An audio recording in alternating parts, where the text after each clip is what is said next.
Bonjour à toutes et à tous. Bonjour. Alors aujourd'hui nous allons revenir sur quelques points qui n'ont pas été traités concernant le procès d'inquisition du 30 août mais qui sont très importants. Malheureusement nous allons encore devoir parler d'un certain Jérémy Lehu qui aimerait bien qu'on l'appelle Jay le peuple mais que nous préférons appeler Jay la fiente. Voilà. Alors désolé s'il faut une nouvelle fois qu'on revienne sur ce misérable morveux. Mais c'est fatigant, c'est vraiment fatigant de revenir là-dessus, revenir sur lui, sur toutes les calomnies. Mais apparemment, beaucoup de monde a été déstabilisé. Ça a mis le doute sur nous, sur ce que nous sommes, et donc on est obligé de répondre. Oui, alors surtout que derrière donc, toutes les calomnies, les jets de bave de ce triste individu, et bien sûr ce qu'il a fait à Sandrine Gachadouin lors de ce procès, lors de cette machination judiciaire, il y a derrière tout ça le dessous des cartes de l'affaire de Bollandos, de Joy, dont nous allons parler aujourd'hui. Oui.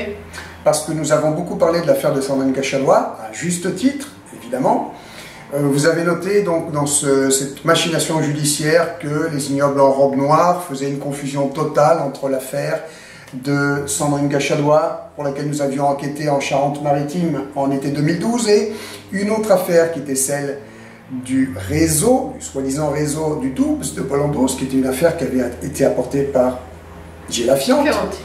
Et justement, c'était le cœur, cette confusion entre ces deux affaires était le cœur de la machination judiciaire de ce procès qui a eu le 30 août 2018. Voilà, c'est-à-dire que nous, quand nous étions en Charente-Maritime, nous enquêtions, nous tentions de prendre le témoignage de la petite Léa, vous connaissez l'histoire, et pratiquement plus de 3 semaines plus tard, nous étions à la frontière suisse, nous intervenions dans le cadre d'une autre affaire pour laquelle il s'agissait d'un témoin victime majeur, de 19 et 20 ans à l'époque, et entre ces deux affaires, donc, les ignobles en robe noire avaient expliqué que nous avions été arrêtés par les gendarmes et interrompus dans l'action de kidnapper les enfants de Sandrine Gachadouin, que nous avions laissé donc 3 semaines plus tard de l'autre côté de la France. C'est pour ça qu'on disait que c'était le cœur de la machination judiciaire. Alors comme je disais, nous avons beaucoup parlé de l'affaire Sandrine Gachadouin, tout n'a peut-être pas été dit dessus. Il y a quelques points par contre sur lesquels nous devrons revenir à propos du procès d'inquisition du 30 août, mais surtout nous allons maintenant parler de cette mystérieuse affaire s'agissant du réseau pédosataniste, pour employer les termes des ignobles en robe noire, du Doubs, de Franche-Comté, qui nous avait été amené par Jérémy Lehu en 2012. Voilà, donc on va parler de l'affaire Joy, le piège de Bollandos aujourd'hui. Les personnes présentes assez longtemps, bien sûr, dans le public du palais d'injustice ce jour du 30 août, le 30 août dernier, ainsi que celles qui ont pris connaissance du rapport, du compte-rendu qui a été mis en ligne par le site Pédopolis, auront noté cet échange très curieux qu'il y a eu entre la présidente des ignobles en robe noire et Christophe Borja et Jay la fiente, à propos justement du cas de Joy K et de son affaire. Oui, je cite la présidente des ignobles en robe noire s'adressant à Borja. Joy K a rencontré Jérémy et Jeannette. Stan Mayo se convainc qu'elle est victime d'un réseau pédosataniste, mais Joy dément. Elle dit qu'elle ne comprend pas qu'elle a bien été victime, mais à l'âge adulte et hors milieu familial. Voilà, alors, la façon dont les choses sont présentées, là encore, dégage une odeur de machination bien putride, car non, bien sûr, je ne me suis pas convaincu que Joy K était victime d'un réseau pédosataniste. C'est très important. Comme les ignobles en robe noire, vous les appelez les IRN, ça ira plus vite, comme les IRN ne peuvent pas l'ignorer, j'ai été convaincu par les récits de Jay la fiente, qui est venu avec nous, vers nous en été 2012 avec cette affaire, avec un récit très détaillé de la situation tragique de Joy. Rappelons qu'elle était décrite par Jay la fiente comme victime d'un réseau depuis l'âge de 5 ans, violée par ses grands-parents, par son beau-père, prostituée par celui-ci, jusqu'à dans les soirées spéciales, des soirées spéciales où d'autres enfants subissaient des viols collectifs et des sévices abjects Certains enfants n'y survivront pas. Rappelons également que Jay Lafiante était venu à nous avec cette histoire terrible, qu'il disait avoir cerné au point d'avoir les preuves de l'existence du réseau du Doubs. 9 mois après avoir rencontré la jeune fille fortuitement dans un vague bureau de service social, et durant ces 9 mois, c'est à travers une communication par email avec cette jeune fille qu'il avait pu réunir tous ces éléments et donc ces preuves flagrantes de l'existence du réseau, soi-disant. Voilà, c'est ce qu'elle a dit. Rappelons pour finir ce qui nous avait poussé à aller en urgence à la rencontre de Joy le 22 septembre 2012. C'était précisément l'alerte lancée par Jay Lafiante à peine quelques jours plus tôt. Il nous avait expliqué par SMS que le beau-père Proxénète venait d'intercepter les échanges par email entre lui et Joy. Et oui, il y avait aussi cette précision faite par l'EU que son soi-disant témoin devait en plus participer à une soirée spéciale le 23 septembre 2012. Alors, nous, on a été prévenus quelques jours avant, je crois que c'était peut-être aux alentours du 12 septembre, par là, que l'EU nous explique que le 23 septembre, son témoin, qui a été surpris donc par le beau-père Proxénète, va participer, doit et forcé de participer à une énième soirée abominable où des enfants sont torturés. Elle devrait avoir une participation un peu plus active. Et donc cette soirée spéciale risquait fort d'être la dernière pour elle. Car telle que la problématique nous était présentée par l'EU, parce qu'il faut bien que vous compreniez, l'enjeu était celui-là, à ce moment-là, où nous sortions de Joy de là, avant cette soirée spéciale, dans un intervalle de quelques jours, où elle serait mise à mort à cette occasion pour avoir tenté de balancer le réseau. Nous sommes donc intervenus et s'en est suivi l'arrestation manquée, le fait divers de Stan Mayo porté disparu après son arrestation manquée, la conférence de presse que j'ai organisée alors le 20 octobre 2012 dans la région de Joy à Moncey. Et là, les déclarations publiques explosives de Jérémy Luth concernant la situation tragique dans laquelle se trouvait son témoin, avec les détails sordides de ce qu'elle subissait depuis très bas âge et de ce qui se passait dans ces soirées spéciales organisées par le beau-père Proxénète. Donc voilà, coup dur pour le réseau. Jay Lafiante clamait haut et fort « Nous avons les preuves et la victime est ici, avec nous !» Et ce second point étant, hélas, une très curieuse invention de sa part, puisque je n'ai pas pu récupérer Joy, ce que je cherchais à faire avec cet événement de conférence. Ce second point, certainement, était une invention de sa part, mais le premier point aussi, nous avons les preuves, tout porte à croire aussi que c'était une invention comme tout le reste. Ouais, on attend toujours. Donc, la présidente des IRN, Ignoble en robe noire, présentant toute l'affaire Joy comme un fake, curieusement ne s'en prend pas à celui qui pourtant l'aurait monté de A à Z, Jay Lafiante.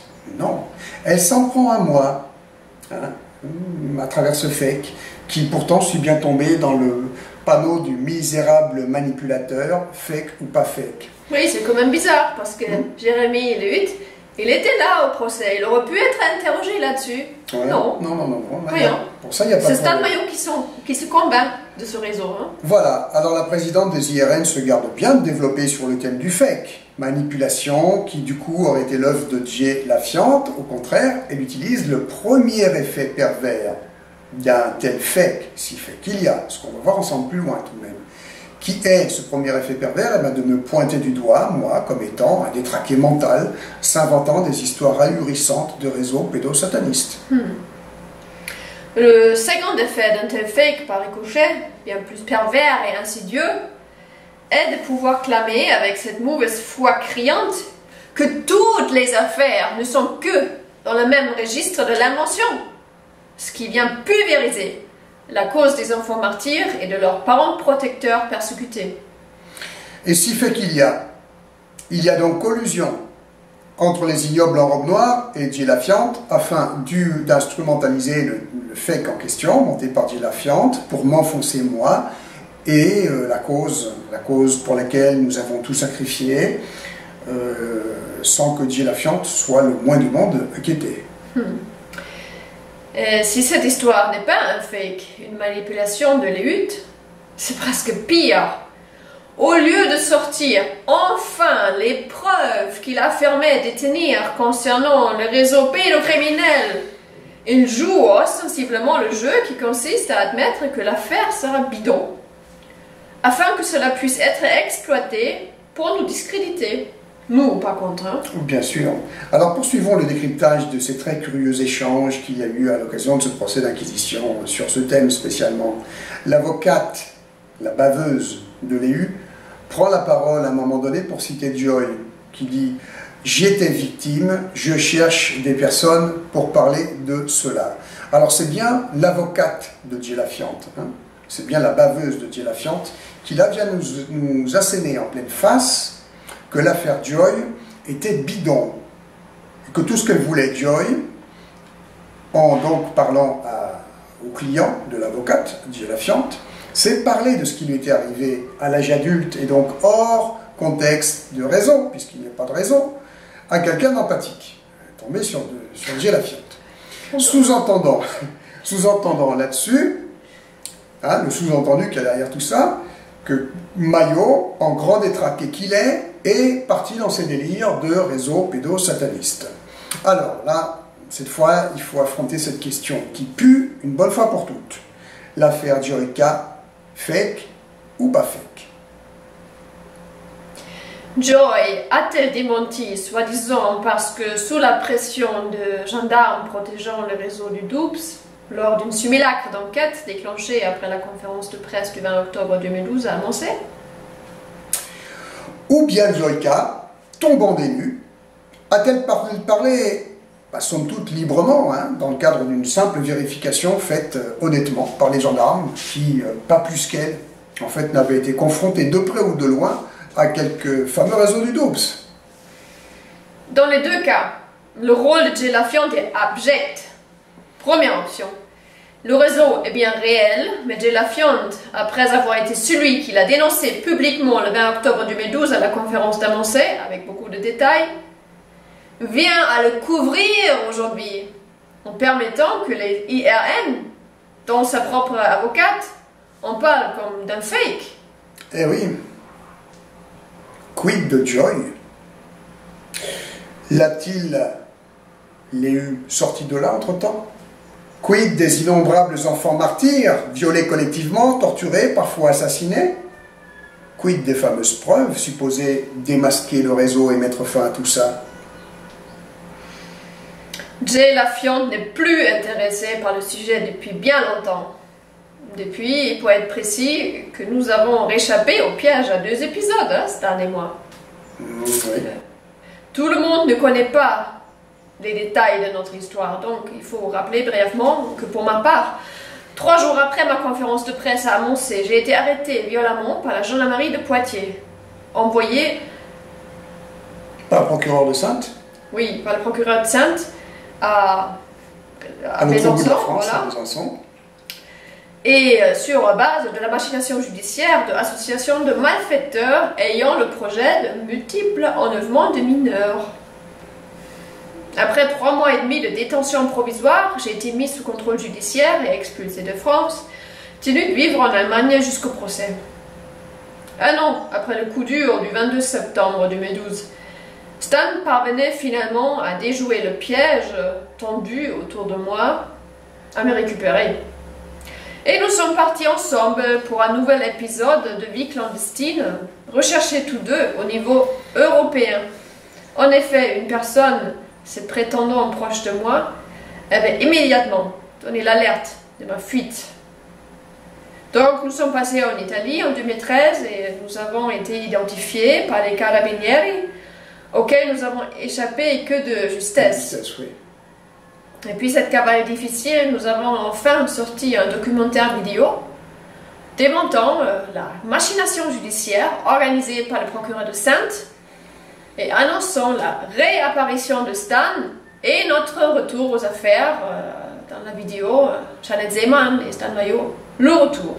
Oui, alors à partir de ce moment-là, ayant récupéré Janet, avec qui j'avais pu disparaître à nouveau en clandestinité, je pouvais enfin réapparaître au niveau de la guerre de communication, ce volet de la guerre, hein, qui est la communication, et surtout, je devais le faire.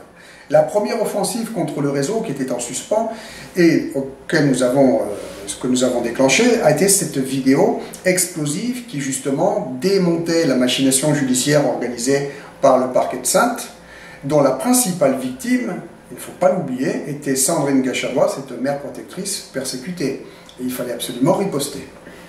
Donc, une vidéo court-circuitée, comme par un très curieux hasard, par le retour de Jay Lafiante, qui lui avait fait une vidéo pour dénoncer soudainement le fait que tu aurais organisé ta disparition à l'occasion de ton arrestation manquée du 22 septembre 2012.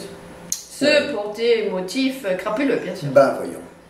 Depuis ce moment où nous avons fait savoir donc que nous nous étions retrouvés, que nous étions sortis, que nous étions repartis ensemble dans notre combat clandestin qui dure depuis 2007. Hein. Donc c'était en 2014, on était 2014 que nous sommes réapparus officiellement sur la toile, sur le net.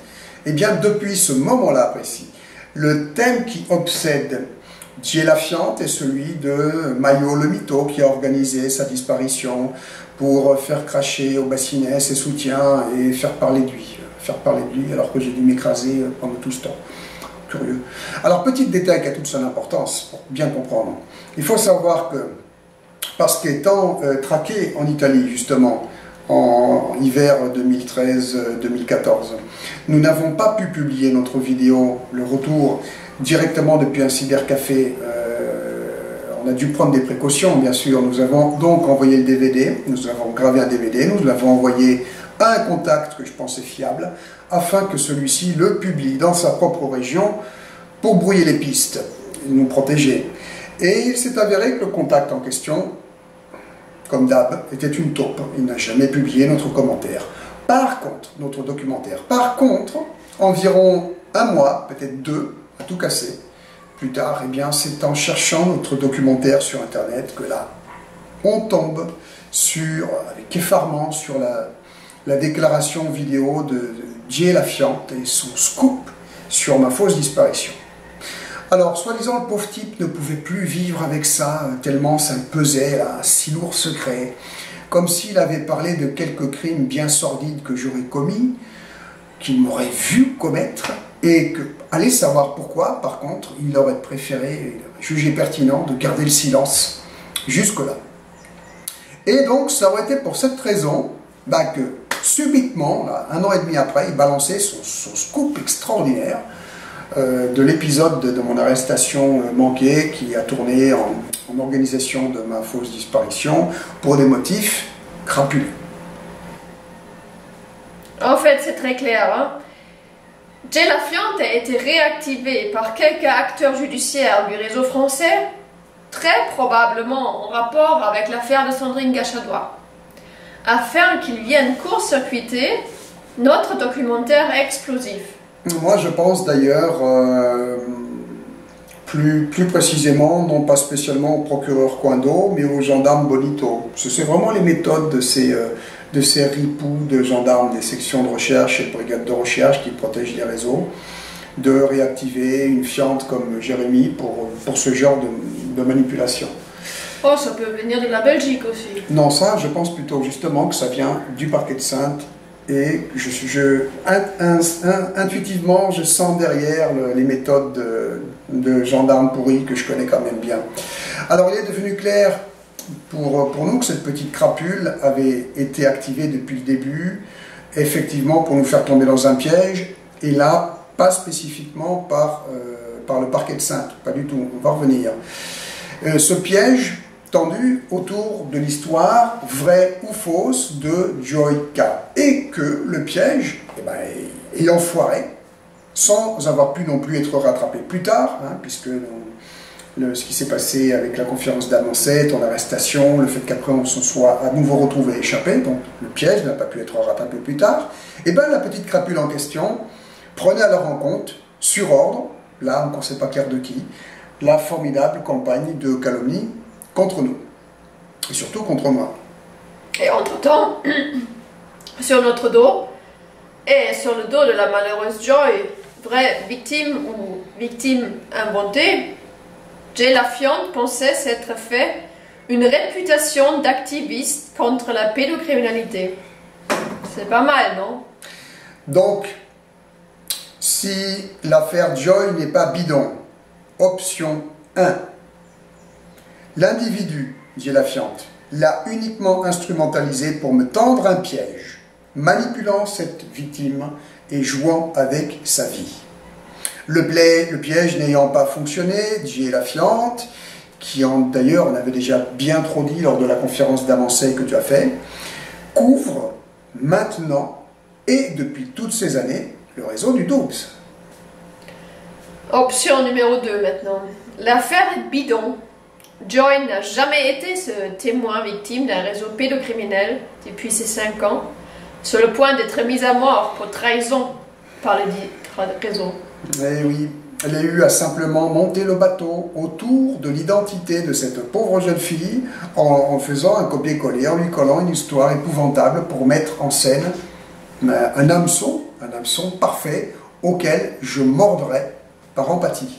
En fait, l'affaire de Joy était un copier-coller de celle de Véronique Liègre, dans les moindres détails. Une affaire qui occupait un activiste que nous connaissons bien et que Jay Lafiante avait fréquenté lors de sa phase « Je me crée un profil d'activiste ». But de la manœuvre, me faire arrêter par les gendarmes d'Amancé, par exemple, et dans le même temps permettre au réseau de porter le coup de grâce à notre cause, à ce que nous représentons, c'est-à-dire aux parents protecteurs et aux enfants martyrs.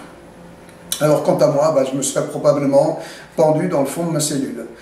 Alors, quoi de plus normal? La machination ayant été un fiasco, c'était formalisé par notre retour donc en 2014, quoi de plus normal que Jay Lafiante ait été à nouveau activé, été réactivé par le réseau pour déclencher, faute de mieux, une grande campagne de bave, de calomnie contre nous. Peut en servir, Voilà. L'utilisage. Oui, c'est l'ordure recyclable.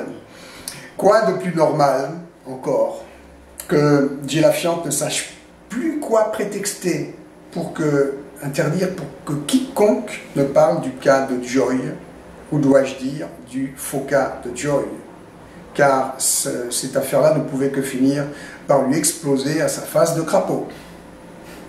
Car si l'affaire est bidon, la jeune fille, elle est bien réelle, et elle ne doit pas trop apprécier la farce, pas plus d'ailleurs que les gendarmes d'Amancé. Ah non, ça, les gendarmes d'Amancé, ils ne doivent pas tellement rigoler non plus, parce qu'ils ont bien été roulés dans la boue excrémentielle par Jérémy Léhu, et là, du coup, probablement, qui sont totalement... oui, la farce est allée bien trop loin. Le piège ayant foiré, il y a eu cet immense cafouillage de la conférence d'Amancé, cet événement totalement imprévu, organisé par moi, élément incontrôlable. Élément incontrôlable ou femme sous influence? Donc, l'affaire Joyka, en fait, elle est simple. 2 options, en tout et pour tout, mettant dans un cas comme dans l'autre, en évidence, par contre, le caractère abject de ce Léhu, ce rebut de l'humanité qui aura tenté de se faire passer pour un activiste de la lutte anti-pédocriminelle. Mais entre ces 2 options, en restant pour le moment dans le cadre du procès d'inquisition dont nous parlons encore, de ce qui s'y est dit et de ce qui ne s'y est pas dit, eh bien nous avons déjà notre petite idée, nous avons déjà une orientation. Nous avons une idée déjà.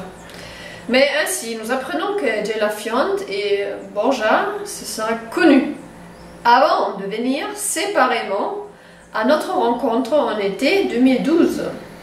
Déjà, cela nous laisse très perplexes, car l'un comme l'autre est venu seul à notre rencontre en prétendant nous aider dans nos enquêtes, laissant entendre ne pas se connaître.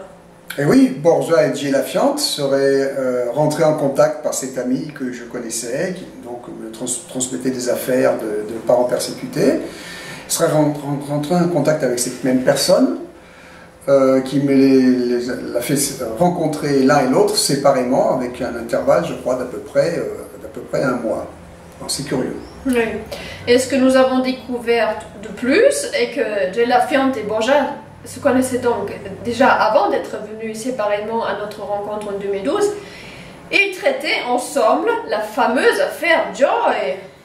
Et là, le gouffre de notre perplexité se creuse. Oui, là, ça commence à être très bizarre. Moi, je recommence à me poser des questions, très honnêtement, sur Borja, parce que lui aussi, il aurait dû, puisqu'il connaissait cette affaire d'Amancet avant d'avoir été à notre contact, pourquoi lui n'en a pas dit plus au procès? Pourquoi n'a-t-il pas parlé des preuves que détenait Jérémy Léhu, qu'il ne pouvait pas savoir, qu'il ne les détenait pas? Parce que c'est la première question, bien sûr, elle est de savoir pourquoi la fiante n'a pas sorti les preuves qu'il prétend détenir. Ben ça, on commence à comprendre.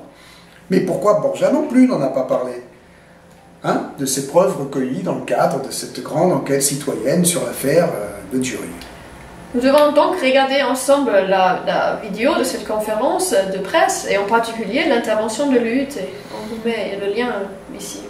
Voilà, donc en regardant ce passage vidéo, vous aurez donc remarqué que Jay Lafiante a un récit très précis, hein, avec beaucoup de détails, quand il parle des preuves qu'il détiendrait. Il n'y a pas d'ambiguïté possible. Alors il faut se poser quand même quelques questions. Premièrement, eh bien pourquoi mettre un X sur le nom de Joy et un Y sur le nom de Bellepoire? Ben oui, pourquoi est-ce que moi je ne dirais pas son nom, hein?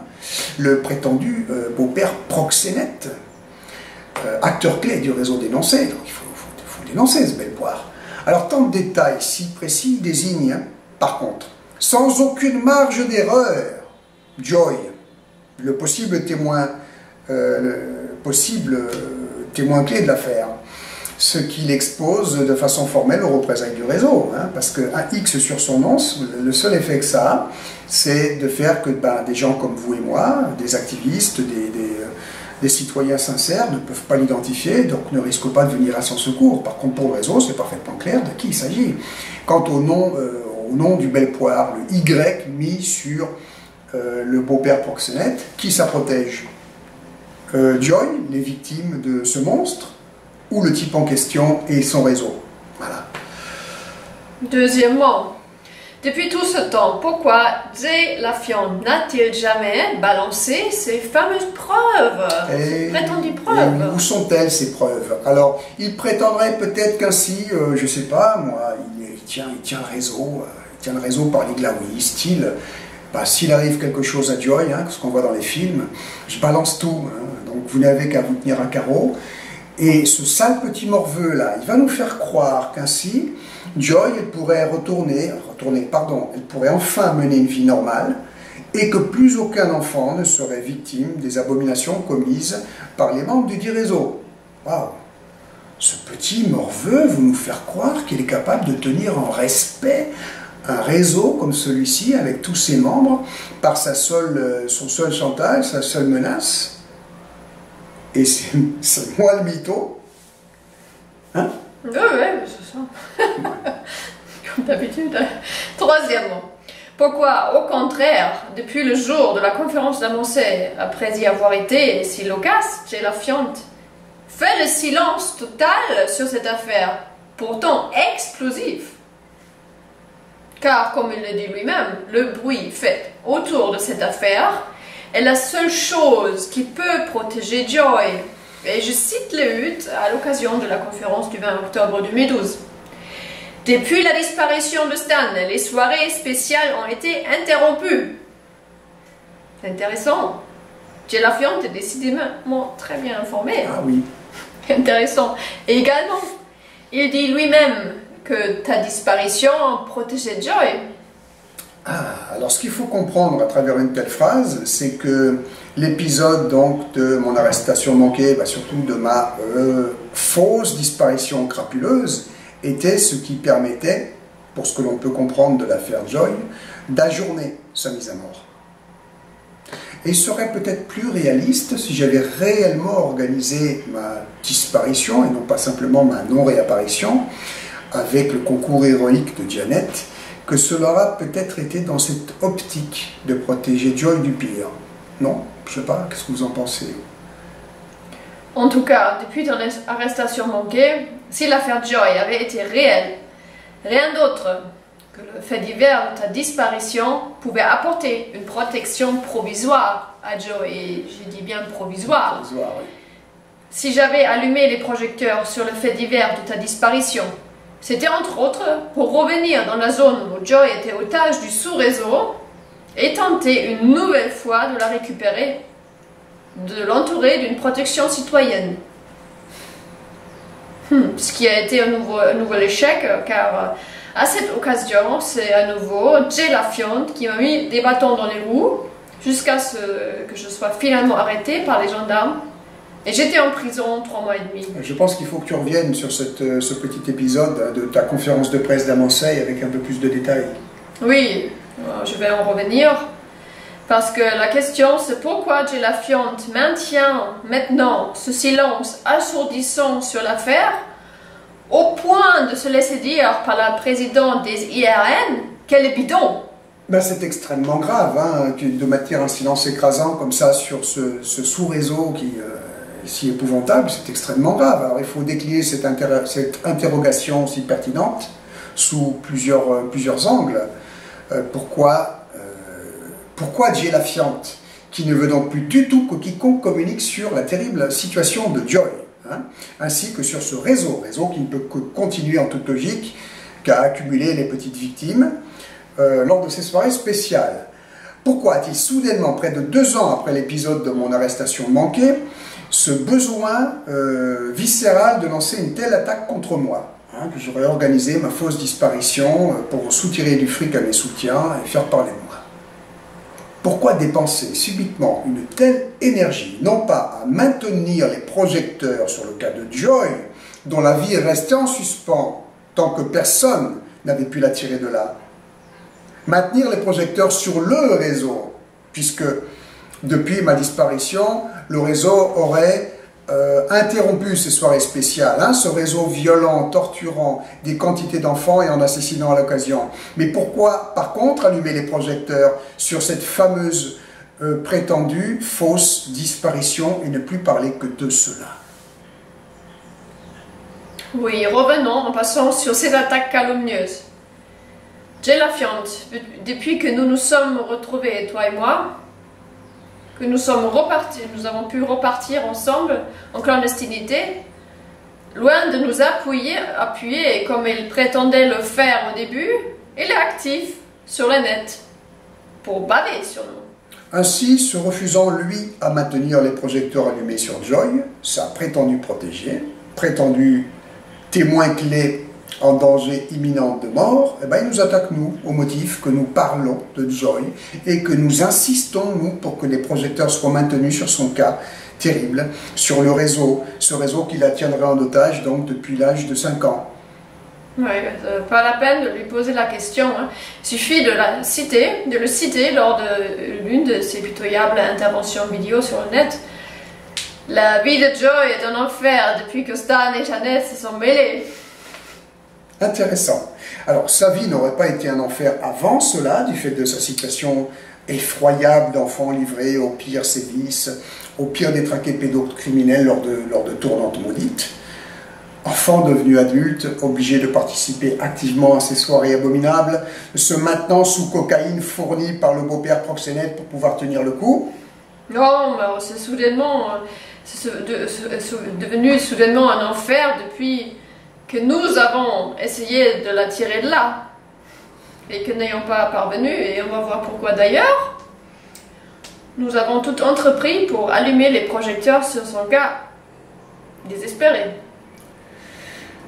Notons au passage la tentative maladroite de se tordre, de se rattraper en disant « Oui, d'accord, c'était un enfer déjà avant, mais tout de même, sous-entendant, c'est pire depuis. » Oui, parce qu'en fait, Joy est prise au réseau depuis l'âge de ses 5 ans, où elle serait prostituée, violée, amenée à faire des choses terribles avec d'autres enfants aussi, et qui risque d'être mis à mort par le réseau pour avoir tenté de balancer, donc pour trahison. Ça ne serait pas ça le vrai problème de Joy, pour les U. Non, pour les U, pour Jay Laffiante, si bien intentionné. Le vrai problème, c'est qu'on vienne à parler d'elle et que cela risquerait de nuire, je ne sais pas, son épanouissement, sa vie privée. Alors, de quelle vie privée s'agit-il? Je ne sais pas, moi j'ai perdu le fil. Ouais. Bon, l'argument est un copier-coller de celui des pédocriminels qui veulent interdire que l'on parle des enfants martyrs, qu'on cite leur nom, qu'on publie leurs photos.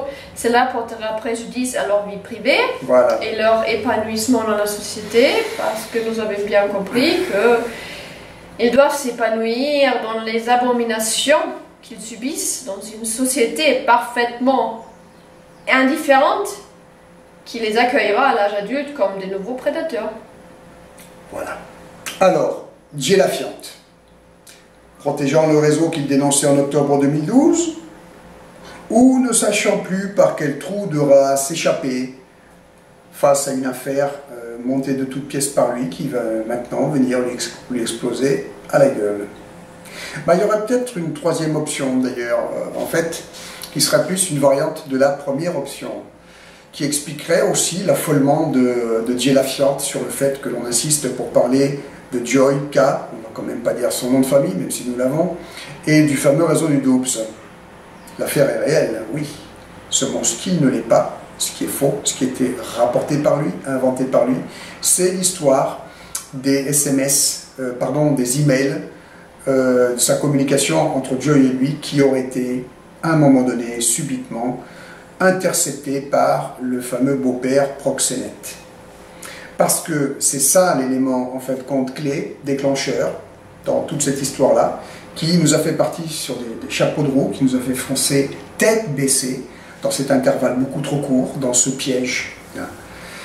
Et si cette option-là, qui se cache donc derrière la mystérieuse affaire de Joyka, dont il ne faut pas parler, hein, cette jeune victime, elle est en fait en danger de mort que depuis le moment où Jay Lafiante, lors de ta conférence de presse, a fait ces déclarations si précises en mettant un X, là, un Y, là, etc. Vous avez compris, publiquement. Et il l'a fait en espérant que d'une façon ou une autre, ça permettrait de rattraper le fiasco de mon arrestation manquée. Donc dans ce cas-là, c'est lui qui l'a mis en danger de mort à ce moment-là. Bon. Mais moi, avec le recul que nous avons aujourd'hui, on constate que tout sonne faux. Ah, tout sonne faux, oui. Je crois que l'affaire est bidon. Et que c'est bien ça qui pose un problème à Jay Lafiante quand nous insistons à en parler.